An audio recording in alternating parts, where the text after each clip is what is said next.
Welcome back to your channel Tripitak. हम लोग Mauryan dynasty मतलब मौर्यन एम्पायर कंप्लीट करा चुके हैं।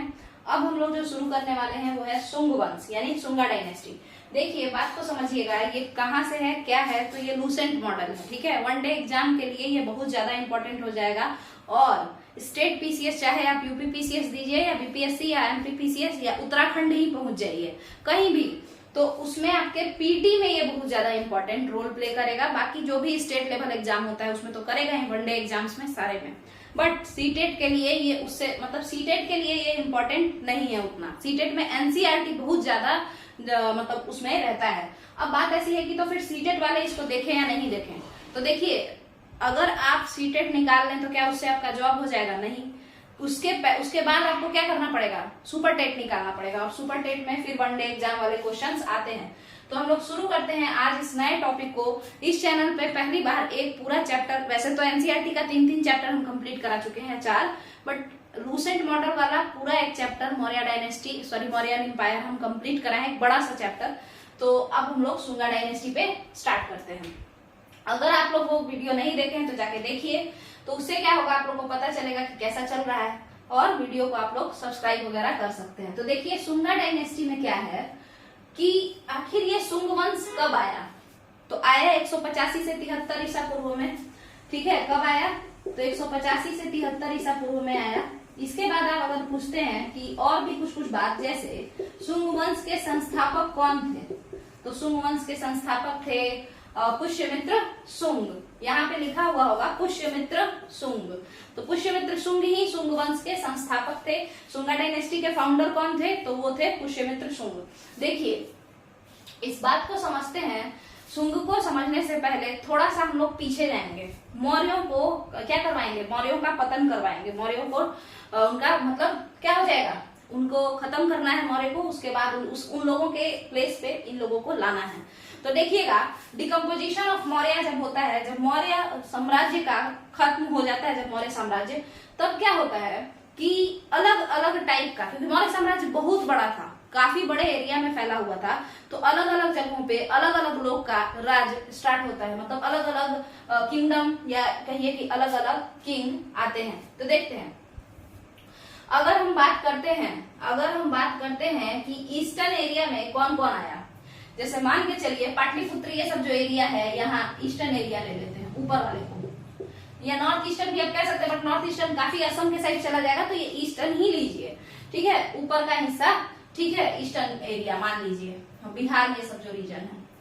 तो हुआ क्या कि यहाँ पे सबसे पहले को क्या हुआ बताइएगा? पुष्यमित्र सुंग, वही सुंगा डायनेस्टी स्टार्ट हुआ।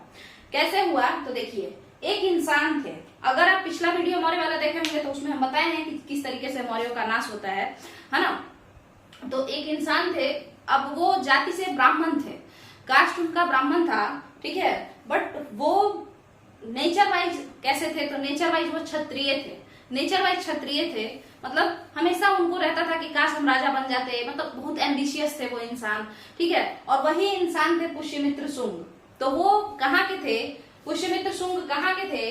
तो एमपी के थे। एमपी के मध्य प्रदेश के एक जगह है विदिशा, अभी उसका नाम भिलसा हो गया है, ठीक है। भिलसा कह लीजिए, मेनली विदिशा याद रखिएगा। क्यों? क्योंकि विदिशा ही रहता है, मतलब क्वेश्चन में विदिशा रहता है। छोड़िए इस बात को, यहाँ देखिए विदिशा। ये इंसान मध्य प्रदेश के थे, पटना या बिहार के नहीं थे, एमपी के थे। आप लोग को पता होगा कि एक बार एमपी का कोई इंसान यहाँ पे बीपीएससी टॉप भी किए हैं, तो उस बात को समझते हैं यहाँ पे। तो एमपी के थे कौन? पुष्यमित्र सुंग। अब ये कैसे थे कौन सी जाति के? ब्राह्मण थे, भारद्वाज क्लैन के ब्राह्मण थे। मगर इनको बनना था राजा, इनको नहीं बनना था पुरोहित। इनको राजा बनना था, इनको वॉरियर बनना था, इनको पुरोहित तो बनना ही नहीं था, प्रीस्ट नहीं बनना था, या प्राइस्ट नहीं बनना था। समझ में आया आपको? प्राइस्ट नहीं बनना था, वॉरियर बनना था इनको। तो सबसे पहले ये गए किसके यहाँ बताइए? मौर्यों के साम्राज्य में, पाटलिपुत्र जाकर के मौर्य वंश के रूलर बृहद्रथ से ये कहते हैं, किससे कहते हैं? बृहद्रथ से ये कहते हैं, बृहद्रथ से ये क्या कहते हैं? बृहद्रथ से ये कहते हैं कि हमको कोई काम दिया जाए। तो पुष्यमित्र सुंग को बृहद्रथ क्या पे रखते हैं बताइएगा? क्या ब्राह्मण थे उसके यहाँ के? नहीं, वो वॉरियर बनने गए थे ना, तो सेनापति बनते हैं। सेनापति यानी कमांडर इन चीफ इसको कहते हैं हम लोग। किस चीज में? इंग्लिश में कमांडर इन चीफ कहेंगे हम लोग सेनापति को। तो बृहद्रथ सेनापति नहीं है, बृहद्रथ मौर्य राजा है, ठीक है। उनके यहाँ पुष्यमित्र शुंग जो कि एक ब्राह्मण है, उनके यहाँ पुष्यमित्र शुंग जो कि एक ब्राह्मण है, बट सेनापति बन के काम कर रहे हैं, ठीक है।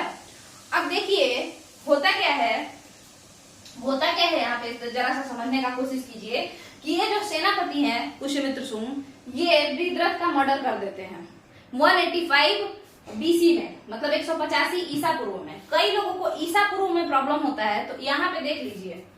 देखिए अगर हम ये जीरो से आगे बढ़े 1 2 3 4, ठीक है, तो इसको क्या कहेंगे? ईस्वी कहते हैं, ईस्वी यानी एडी, ठीक है।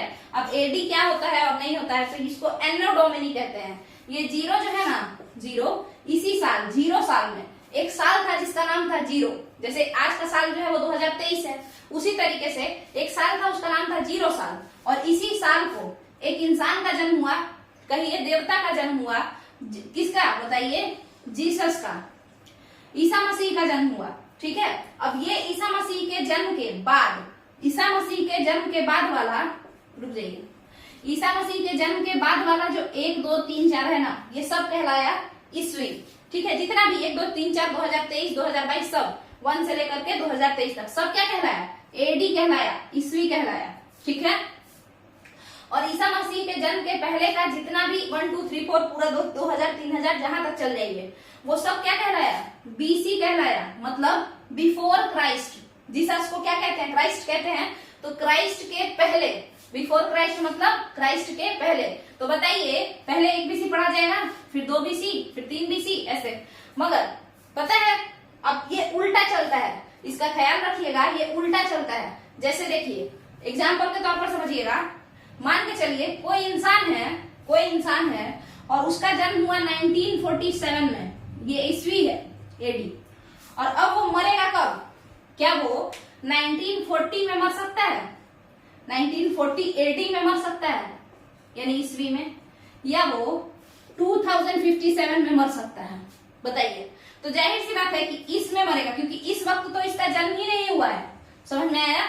बट अगर हम बात करते हैं बीसी में तो देखिएगा बुद्ध का जो जन्म है वो 568 बीसी में हुआ है, ठीक है। 568 बीसी में हुआ है, ठीक है। जन्म हुआ है, ये बर्थ है, बर्थ वाला बड़ा होगा क्योंकि उल्टा चलता है। और मरे कब है वो? तो 548 बीसी में मरे हैं। मरे कब है बुद्ध? 548 बीसी में। बताइए 568 बड़ा है और ये छोटा है, मगर उल्टा चलता है ना, उल्टा गिनते हैं। देखिए इससे इधर जा रहा है तो उल्टा गिनेंगे। अब आप लोगों को समझ में आ गया होगा कि एडी और बीसी क्या होता है। तो बीसी उल्टा चलता है। चलिए, और अंतर क्या है तो बता दिए हैं। तो जो पुष्यमित्र शुंग है वो 185 बीसी में, यानी 185 ईसा पूर्व में बृहद्रथ को मार देते हैं और इस तरीके से खुद को राजा डिक्लेयर करते हैं। तो अब वो राजा बन गए। बट राजा जब वो बने तो आप बताइएगा कि पाटलिपुत्र में क्या हुआ होगा? पाटलिपुत्र में पुष्यमित्र शुंग को सब लोग मतलब बहुत ही प्रेम से देख रहे होंगे। क्या कितना अच्छा इंसान है, कितना लॉयल है, कैसे राजा का मर्डर किया राजा के यहाँ काम करके। ऐसा थोड़े होता है। तो लोग क्या सोचते होंगे?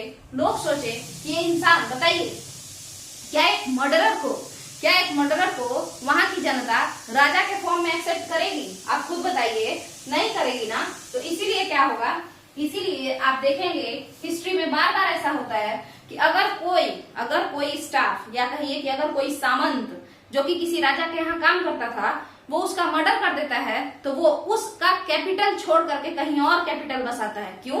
क्योंकि उस पर्टिकुलर कैपिटल के, मान के चलिए कि बृहद्रथ का जो कैपिटल था पाटलिपुत्र, वहां पे पाटलिपुत्र के लोग तो बृहद्रथ को जानते थे, है ना, और पुष्यमित्र शुंग को भी जानते थे, ठीक है, बृहद्रथ के खानदान वालों को भी जानते थे।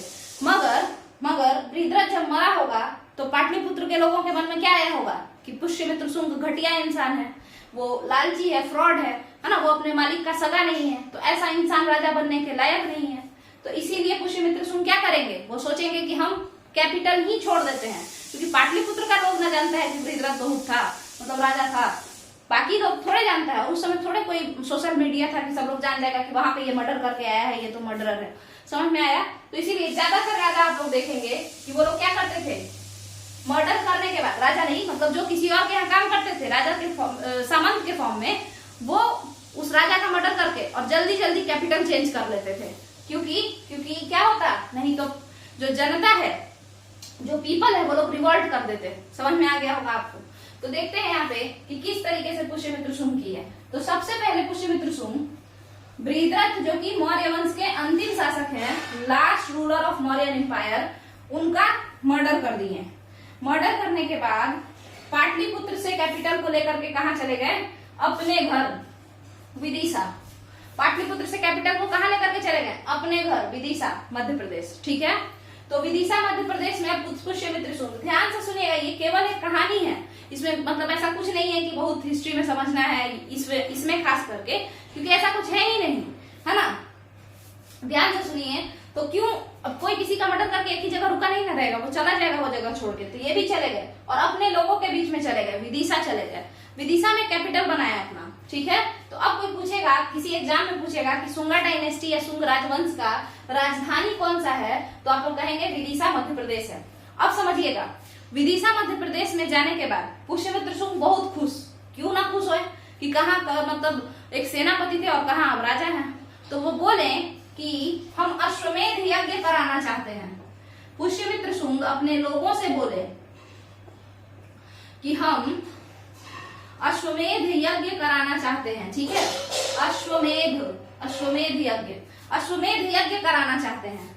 अश्वमेध यज्ञ कराना चाहते हैं, तो भाई अब किसको बोला जाए, तो इसी में अश्वमेध यज्ञ कराने के लिए एक पुरोहित का खोज होता है, और वो पुरोहित कौन है, आ रहे हैं यहाँ पे, एंट्री लेंगे, पतंजलि। ठीक है, पतंजलि भी मध्य प्रदेश के गोनर्दा के ही हैं। तो पतंजलि का एंट्री होता है अश्वमेध यज्ञ कराने के लिए। ठीक है, और अब ये पतंजलि कौन है, ये कौन नहीं जानता है ना। योग मीमांसा के फाउंडर कौन है, मतलब योग दर्शन का कहिए, जो षड दर्शन है, तो उसमें योग दर्शन के फाउंडर कौन है, पतंजलि ही है। ठीक है, तो यही है। तो पतंजलि इनका अश्वमेध यज्ञ कंप्लीट करवाते हैं। अश्वमेध यज्ञ पहली बार अश्वमेध यज्ञ कब करवाए, पुष्यमित्र शुंग जब बहुत खुश हो गए कि अच्छा हुआ, मार दिए उसको, और खुद सेना से क्या बन गए, सेनापति से राजा बन गए, कमांडर इन चीफ से सीधे किंग बन गए।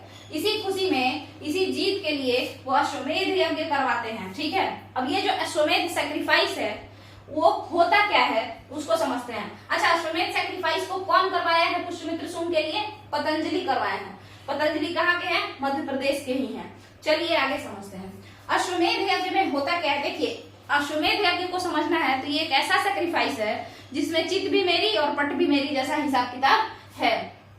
दिक्कत क्या है इसमें कि 4 घोड़ा खरीद लेता था ये लोग, राजा लोग, और घोड़ा को छोड़ देता था। मान के चलिए यहाँ पे एक एम्पायर है ए, ठीक है, और ये मेरा एम्पायर है, ये मेरा एम्पायर है।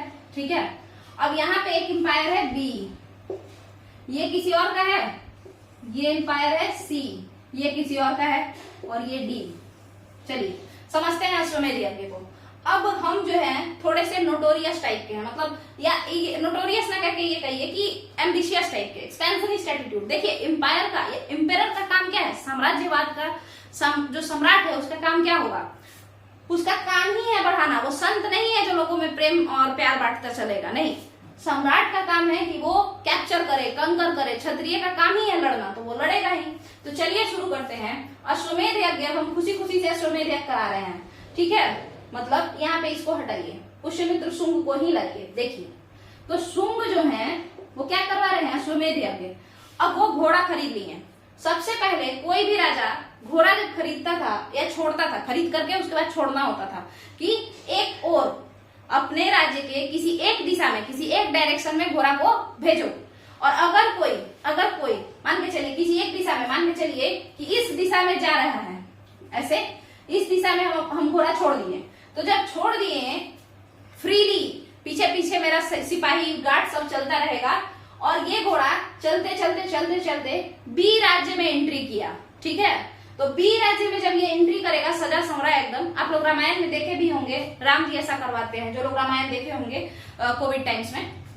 तो देखिए, तो ये जो घोड़ा है ना, इसको हम छोड़ दिए, ये चलते चलते बी राज्य में घुस गया। अब यहाँ का राजा अगर इस घोड़ा को रोका, मान के चलिए ये घोड़ा, ये हॉर्स यहाँ पे पहुंच गया, और ये बी स्टेट का राजा अगर इस घोड़ा को रोक दिया तो उसको ए स्टेट के राजा से झगड़ा करना पड़ेगा, और उसके बाद हारेगा कौन? ये हारेगा, क्योंकि ये कैसा राज्य है? छोटा राज्य है, कमजोर राज्य है। तो इसीलिए अगर ये इसको रोक दिया, इस घोड़े को रोक दिया, तो उसको लड़ना पड़ेगा शुंग से, पुष्यमित्र शुंग से। तो इस वजह से, और ये छोटा राज्य है, तो जाहिर सा बात है कि लड़के वो छीन लेगा। अब दूसरी बात, मान के चलिए कि ये घोड़ा छोड़ दिया और बी राज्य का जो राजा है, बी स्टेट का जो राजा है, वो इसके घोड़े को रोका भी नहीं, आराम से क्रॉस करने दिया। ठीक है, आराम से क्रॉस करने दिया इसके शहर में, इसके स्टेट में।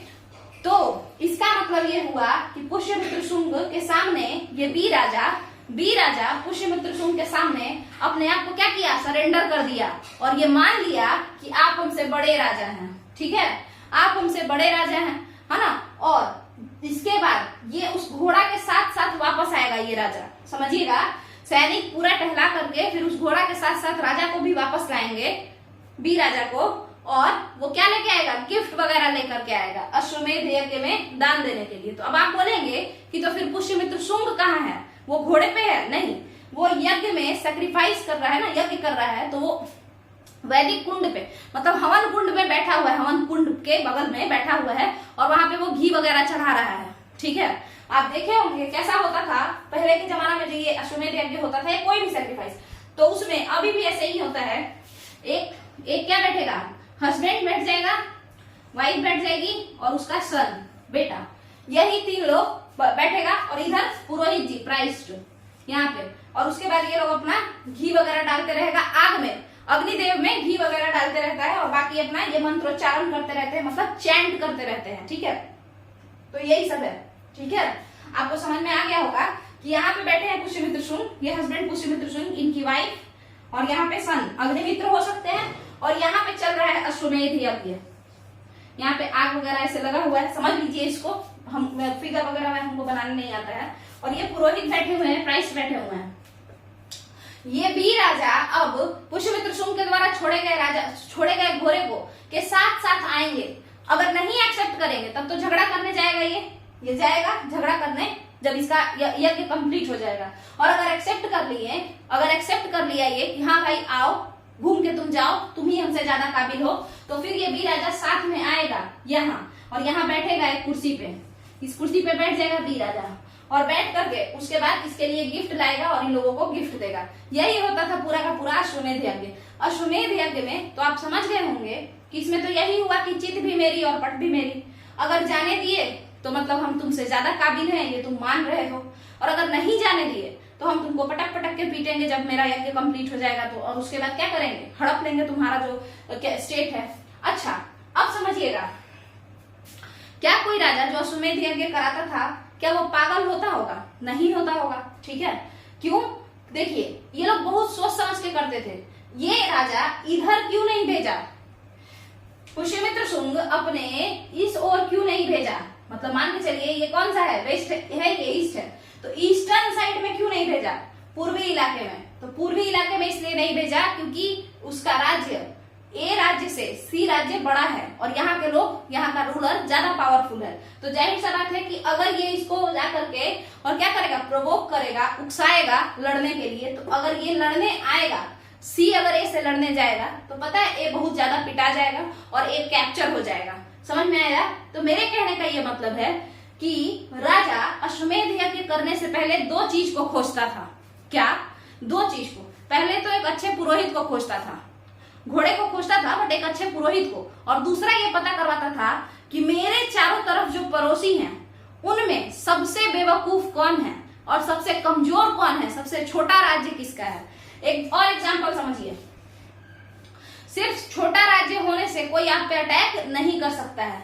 मान के चलिए कि एक राजा है ये बी, और ये भले ही राज्य इसका छोटा है, जैसे अब एग्जांपल लीजिए, इजराइल का एग्जांपल लीजिए। इजराइल कितना छोटा है सऊदी अरब के सामने, बट ये इजराइल पूरे अरब पेनिनसुला को टॉर्चर कर लेता है। मतलब ये लोग अपना, इन लोगों का पर्सनल प्रॉब्लम, हिस्ट्री में बहुत सारा प्रॉब्लम था, तो ये लोग सब एक दूसरे को करते रहते हैं।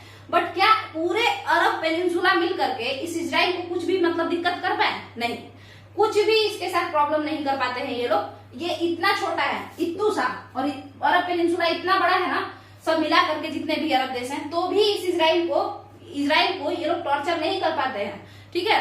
तो उसी तरीके से, तो इसका मतलब क्या है, इजराइल पावरफुल है, भले ही उसका एरिया छोटा है बट वो पावरफुल है, ठीक है। तो इसका मतलब ये हुआ कि ये देखना होता था अश्वमेध यज्ञ करते वक्त घोड़ा किस साइड छोड़े, मतलब नॉर्थ में छोड़े कि साउथ में छोड़े, कौन से डायरेक्शन में छोड़े। तो उसके लिए राजा को ये देखना पड़ता था पहला पॉइंट कि कौन सा राजा कमजोर है, कौन सा राजा वीक है, ठीक है। उसके अलावा एरिया भी देखते थे। ज्यादातर जो छोटे एरिया का राजा होता था वो लोग कमजोर ही होता था, बट इन केस मान के चलिए कोई छोटे एरिया का है बट पावरफुल ज्यादा ही कुछ मोटिवेटेड है, तो उस पे ये लोग नहीं जाता था, उसके तरफ अश्वमेध यज्ञ यानी घोड़ा नहीं छोड़ा जाता था। तीसरा बात, ये लोग कंडीशन देखता था या सिचुएशन। मान के चलिए कोई बहुत बड़ा राजा है बट अभी उसके घर में कुछ प्रॉब्लम चल रहा है या वो कहीं और गया हुआ है, तो ये लोग उसके साइड में जाकर के, मतलब ये बड़ा राजा है, हो सकता है अभी इसका स्थिति डाउन चल रहा है, तो पुष्यमित्र शुंग क्या करेंगे, इस ओर अश्वमेध यज्ञ, अश्वमेध घोड़ा यज्ञ तो यही होगा, घोड़ा जो है ना उसको इधर छोड़ देंगे कि जाओ यहाँ से घूम के आओ, और उसके बाद इसको हड़प लिया जाएगा। आपको समझ में अब आ गया होगा कि अश्वमेध यज्ञ क्या है। तो पहली बार अश्वमेध यज्ञ पुष्यमित्र शुंग खुशी जब जीत के आते हैं तब करवाते हैं। किससे जीत करके आते हैं? बृहदत्त को मार करके जब राजा बन जाते हैं तब करवाते हैं। अब बात करते हैं invasion of Indo Greek. Attack होगा किसका? उन यूनानियों का, इंडो ग्रीक का मतलब हिंद यूनानी का। वैसे ग्रीक जो लोग भारत में ही आकर के बस गए। कैसे, कौन से थे ये लोग बताइएगा, तो सुनिएगा ध्यान से। एक बात बताइए, सेल्यूकस निकेटर जब यहाँ आया था तो उस समय तो सिकंदर जब यहाँ आया, सेल्यूकस निकेटर आया, तो ये लोग कुछ एरिया तो कैप्चर किए थे, मतलब पाकिस्तान का कुछ हिस्सा तो कैप्चर हुआ था ना। तो जब वो पाकिस्तान का कुछ हिस्सा कैप्चर हुआ तो वो सिकंदर वो हिस्सा सेल्यूकस निकेटर को दे करके चले गए, वापस चले गए, ठीक है। 326 3 दूना के 6 326 ईसा पूर्व में आया था सिकंदर यहाँ पे, तो वो जीतने के बाद सेल्यूकस निकेटर को वहां का गवर्नर बनाया और खुद चला गया, ठीक है। तो अब सेल्यूकस निकेटर का खानदान का लोग कहाँ है? इंडियन पेनिनसुला, भारतीय उपमहाद्वीप में ही है ना। तो वही आगे चल के वही सब खानदान का लोग जो कि कैसे थे, यूनानी थे, मगर इंडिया में आकर के बस गए थे, तो उनका नाम हिंदी यूनानी पड़ गया, ठीक है। तो इंडो ग्रीक का अब अटैक होगा, अराइवल हो रहा है इंडो ग्रीक का, ध्यान से समझिएगा। देखिए अराइवल कैसे होगा, तो देखिए यहाँ पे पुष्यमित्र शुंग विदिशा आ गए हैं। कहाँ आ गए हैं? विदिशा। पुष्यमित्र शुंग विदिशा आ गए हैं, और ये जो आपके पाटलिपुत्र है वो क्या हो गया है? खाली हो गया है। पाटलिपुत्रा ये रीजन कैसा है? खाली है, अभी यहाँ कोई भी राज नहीं कर रहा है। तो जब पाटलिपुत्र खाली है, उसके अलावा जो इधर के रूलर्स हैं, इधर भी छोटे मोटे रूलर, या यूं कहिए सरदार, रूलर, राजा ना कहिए सरदार, जैसे अयोध्या क्लैन इधर बना। जब मौर्य खत्म हुए ना तो बहुत सारा लोग छोटा छोटा राज्य बनाया। ये तो पुष्यमित्र शुंग तो सीधे बृहद्रथ को मारा, इसीलिए इसके बारे में पहले पढ़ रहे हैं, ठीक है। तो देखिएगा, तो बाकी जो थे छोटे छोटे क्लैंस बने, सतलज नदी के पास, व्यास नदी के पास, फिर मथुरा के पास आपको बना अर्जुन नैनास। ये भी एक क्लैन था, एक कबीला था जो कि राज करना शुरू कर दिया छोटा सा एरिया में, मथुरा के पास, साउथ ईस्टर्न मथुरा के पास। फिर यउधेया क्लैन जो था, ये लोग राज करता था सतलज नदी और यमुना नदी के बीच के हिस्से में, ठीक है। इसके अलावा एक बना औदम्बराज। अब इसको हिंदी में औदम्बर बोलेंगे, ये जानबूझ के इंग्लिश वाला सब में ये लगा देता है, ठीक है। चलिए, तो औदम्बराज जो है वो ब्यास नदी और सतलज नदी के बीच में अपना छोटा सा क्लैन चलाते थे, राज्य था इनका, ठीक है। तो ये सब है, तो ये लोग तो थे मगर बहुत छोटे थे, तो इंडो ग्रीक इनसे थोड़े डरेंगे, वो सीधे आए इंडो ग्रीक, और उनको पता चला, क्या पता चला कि पाटलिपुत्र खाली हो गया है, यहाँ के रूलर को मार दिया इसी का सेनापति, और खुद नीचे चला गया है, एमपी के तरफ भाग गया है, और वहां पे जाकर के कैपिटल बनाया है विदिशा में। तो ये लोग खुशी खुशी नाचते गाते गाते आए और पाटलिपुत्र पे अटैक कर दिए। अब पता चला किसको? पुष्यमित्र शुंग को। पुष्यमित्र शुंग भी नाचते गाते गया, इनको कूट काट के वापस भेज दिया। समझ में आया? मतलब पुष्यमित्र शुंग भी अपना, उनको पता था, किसको? पुष्यमित्र शुंग को पता था। और ऊपर से एक बात समझिए, अगर कभी भी एक रिजल्ट आ जाता है तो इंसान कुछ ज्यादा ही मोटिवेटेड हो जाता है। तो उसी तरीके से ये तो एक राजा को मारे थे, वो भी मौर्य साम्राज्य के राजा को। तो इंडो ग्रीक कौन सा बहुत बड़ा चीज था, तो ये अपना पहुंच गए और मार दिए। मतलब मारे नहीं, झगड़ा में ये जीत गया, मतलब लड़ाई हुआ उसमें ये जीत गया, ऐसा नहीं कि मर्डर कर दिए। तो पहला जो आया, पहला इंडो ग्रीक अटैक जो हुआ मौर्यों के बाद और शुंग, मौर्य और शुंग के बीच में, मौर्य काल और शुंग काल के बीच में पहला जो अटैक हुआ वो कौन सा था? कौन थे वो? इंडो ग्रीक थे, मगर पहला इंसान कौन था? डेमेट्रियस। फिर कौन आया? मिनेंडर। मिनेंडर भी हिंद यूनानी राजा था, जो कि उत्तर पश्चिमी प्रांत, भारतीय उपमहाद्वीप के, इंडियन सब कंटिनेंट में पाकिस्तान भी आएगा, के उत्तर पश्चिमी प्रांत, नॉर्थ वेस्टर्न फ्रंटियर पे राज किया करते थे। तो मिनेंडर आया यहाँ पे, पहले तो डेमेट्रियस पिटा करके गया, उसके बाद मिनेंडर भी पिटा करके गया। तो ये लोग दोनों ही वॉर को जीत लिए। कौन? पुष्यमित्र शुंग। जब दोनों ही ग्रीक इन्वेजन को वो टैकल कर लिए, जीत लिए, ठीक है, उस पूरा मतलब उसका सोल्यूशन निकाल लिए, तब दोबारा से क्या किए? पुष्यमित्र शुंग दोबारा से अश्वमेध यज्ञ करवाए। सेकेंड अश्वमेध यज्ञ पुष्यमित्र शुंग कब करवाए? जब वो इंडो ग्रीक इन्वेजन, जो इंडो ग्रीक हिंद यूनानी जो आकर के अटैक किए थे, उससे अपने आप को बचा लिए और उन लोगों को पीट के भगा दिए, तब उन्होंने सेकेंड अश्वमेध यज्ञ करवाया। अब यहीं पे मिनेंडर के बारे में दो बात सुन लीजिएगा। मिनेंडर के बारे में पहला बात ये कि मिनेंडर यही झगड़ा लड़ाई कर रहा था, तब उनको एक इंसान, मिनेंडर को एक इंसान मिला और वो थे नागसेन। नागसेन और मिनेंडर के बीच में क्वेश्चन आंसर हुआ, ठीक है, केबीसी खेला ये लोग, और उसी क्वेश्चन आंसर को मतलब बुद्धिज्म एंड रिलेटेड, मोरालिटी पे, ये सब पे बात किया ये लोग। और वो क्वेश्चन आंसर एक बुक में नागसेन लिखे हैं, जिसका नाम है मिलिंद पान्हो। पान्हो मतलब होता है प्रश्न, मतलब क्वेश्चन, मिलिंद के क्वेश्चन, मिनेंडर को ही मिलिंद कहा जाता है। तो मिलिंद पान्हो, मिनेंडर के क्वेश्चन। ये कौन से लैंग्वेज में है ये बुक? पाली लैंग्वेज में है। बुद्धिज्म का जितना भी बुक है सब पाली लैंग्वेज में है, और वही जैनिज्म का प्राकृत लैंग्वेज में है, जो कि संस्कृत का अपभ्रंश है। पाली नॉर्मल लोग बोला करते थे, ठीक है। अब समझिए जैसे प्राकृत और पाली में क्या अंतर है, थोड़ा सा हमें समझ लीजिए। देखिए हम लोग क्या करते हैं, संस्कृत हम लोग का नॉर्मल लैंग्वेज, ठीक है, और अगर संस्कृत को थोड़ा हल्का किया जाए तो फिर हिंदी। तो संस्कृत का थोड़ा हल्का प्राकृत था उस समय, ठीक है, प्राकृत, संस्कृत का थोड़ा हल्का, और सीधे अपने गांव का भाषा हम बोलने लगे, जैसे भोजपुरी बोलना शुरू कर दिए या मगही बोलना शुरू कर दिए, ये सब, तो फिर क्या हो जाएगा? तो बताइए, तो वो हो जाएगा पाली, यानी आम जनता की बोले जाने वाली जो भाषा थी, आम जनता जो भाषा बोलती थी वो थी पाली लैंग्वेज। समझ में आया? प्राकृत पढ़े लिखे लोग बोलेंगे, मतलब जैसे है ना, पढ़े लिखे लोग, मगर ब्राह्मण नहीं, ब्राह्मण तो सीधे संस्कृत पे पहुंच जाएंगे। जैसे देखिएगा अभी बहुत ज्यादा जो पढ़ा लिखा है वो सीधे इंग्लिश में बोलेगा, नॉर्मल पढ़े लिखे लोग हिंदी बोलेंगे। ऐसा नहीं है कि जो बहुत ज्यादा पढ़ा लिखा है उसको हिंदी आता नहीं है, बट वो लोग हिंदी भी बोल सकते हैं, इंग्लिश भी बोल सकते हैं, दोनों ही, है ना। और जो नहीं पढ़े लिखे होते हैं वो अपने गांव का भाषा बोलते हैं। तो ये आम जनजाति की भाषा है, आम जनता की भाषा है, गांव वाली भाषा। तो पाली वही भाषा, हिंदी के जगह पर प्राकृत, ठीक है, और उसके बाद इंग्लिश के जगह पर आप संस्कृत को रख लीजिए उस जमाने में। चलिए यहाँ पे समझते हैं। तो ये आपका टोटल टू टोटल बात कंप्लीट हुआ कि दोबारा अश्वमेध यज्ञ कब करवाए थे पुष्यमित्र शुंग? तो वो करवाए थे कब? जब इंडो ग्रीक को, मिनेंडर को और डेमेट्रियस को, पहला इंडो ग्रीक अटैक डेमेट्रियस किया, ठीक है, उसके बाद मिनेंडर किया, तो दोनों को पीट के भगा दिए।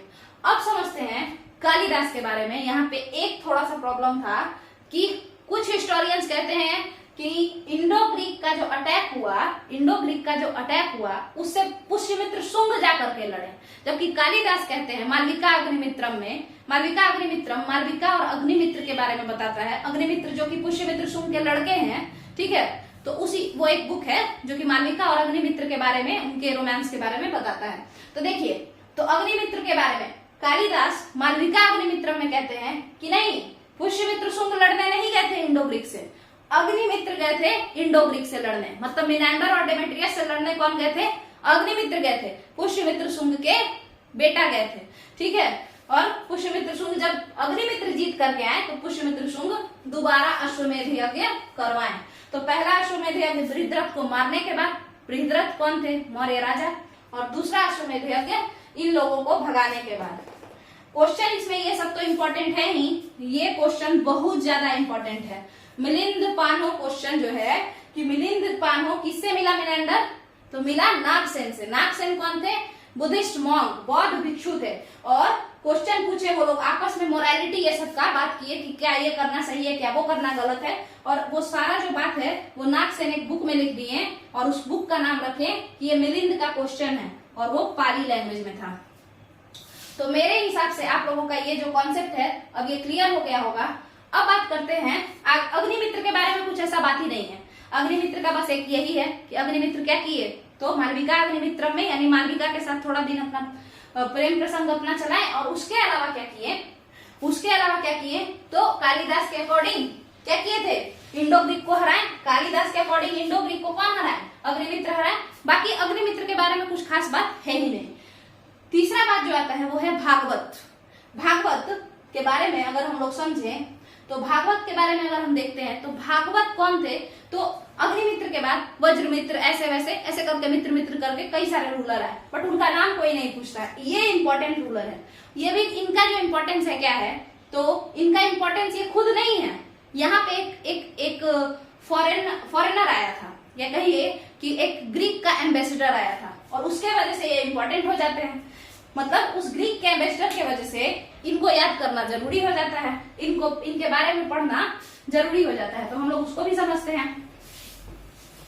यहाँ पे ही देख लेते हैं हम लोग। देखिए, अगर आप लोग को ये वीडियो सही लग रहा है ना तो आप लोग इसको सब्सक्राइब कीजिए, मतलब चैनल को सब्सक्राइब कीजिए और जो वीडियो है उसको शेयर कीजिए और लाइक कीजिए और नीचे कमेंट में बताइए कि कैसा है जो भी ये सब कहानी ये सब चल रहा है। चलिए देखते हैं। अब क्या है कि जो भागवत है, भागवत एक राजा थे इसी शुंग डायनेस्टी के। इनको भागभद्र भी कहा गया है, ठीक है, भागभद्र भी कहा गया है। यहाँ पे एक ग्रीक राजा को इनके बारे में जानना था। क्यों जानना था? क्योंकि ग्रीक को इनके खानदान का लोग पीट करके भेजा था यूनानी राजाओं को। तो जाहिर सा बात है कि अगर हम लोग किसी से बेइज्जत होने तो थोड़ा बहुत क्यूरियोसिटी तो हुई, तब होता ही है कि आखिर उस इंसान में ऐसा क्या बात है जो हमको बेइज्जत करके चला गया। समझ में आया? तो इसी वजह से ग्रीक के लोग इन लोगों को शुंगास के बारे में जानना चाहते होंगे। तो एक ग्रीक राजा थे, उनका नाम था अंतियालकिदस। क्या नाम था? अंतियालकिदस। ग्रीक नरेश अंतियालकिदस या ग्रीक किंग अंतियालकिदस जो थे वो अपने एम्बेसडर, उनका एम्बेसडर कौन थे? हेलियोडोरस। वो अपने राजदूत हेलियोडोरस को इनके कोर्ट में, इनके राज दरबार में भेज देते हैं, भागवत के राज दरबार में या भागभद्र के राज दरबार में। हेलियोडोरस जब यहाँ आते हैं तो यहाँ से उनको भगवतिज्म के बारे में पता चलता है। भगवतिज्म मतलब विष्णु धर्म के बारे में पता चलता है। सीधे सीधे समझिए तो हिंदुइज्म का एक पार्ट वैष्णव धर्म के बारे में। अब वैष्णव धर्म को जानने के बाद हेलियोडोरस बहुत ज्यादा मतलब विष्णु भक्त हो जाते हैं और इसीलिए इनके ही कैपिटल में, भागवत के कैपिटल में या भागभद्र के राजधानी में, राजधानी कहाँ था उनका? विदिशा में। विदिशा जो कि मध्य प्रदेश में है, जो कि सांची से नजदीक है, सांची मध्य प्रदेश से। तो विदिशा में ये हेलियोडोरस एक पिलर इंस्क्रिप्शन बनवाते हैं, ठीक है, जिसको कहते हैं विदिशा गरुड़ पिलर इंस्क्रिप्शन या स्तंभ लेख इंस्क्रिप्शन। क्या कह रहे हैं? विदिशा गरुड़ स्तंभ लेख, विदिशा गरुड़ पिलर इंस्क्रिप्शन। गरुड़ क्यों? क्योंकि आपको पता होगा और नहीं पता है तो जान लीजिए, क्योंकि सारे लोग एक ही रिलीजन के थोड़े होते हैं।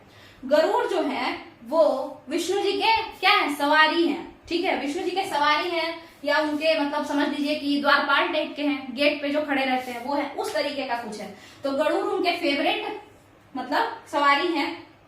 तो इसीलिए नाम जो है ये इंसान हेलियोडोरस एक पिलर बनवाते हैं, और उस पिलर का नाम, ये पिलर कहाँ बनवाए हैं, ये पिलर बनवाए हैं विदिशा में, जो कि किसका कैपिटल है, शुंग के भागभद्र का, शुंग वंश के राजा भागभद्र का कैपिटल है।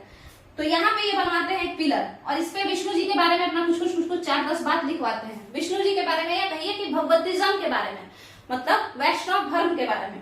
और इस पिलर का नाम रखते हैं गरुड़ पिलर, गरुड़ स्तंभ, ठीक है।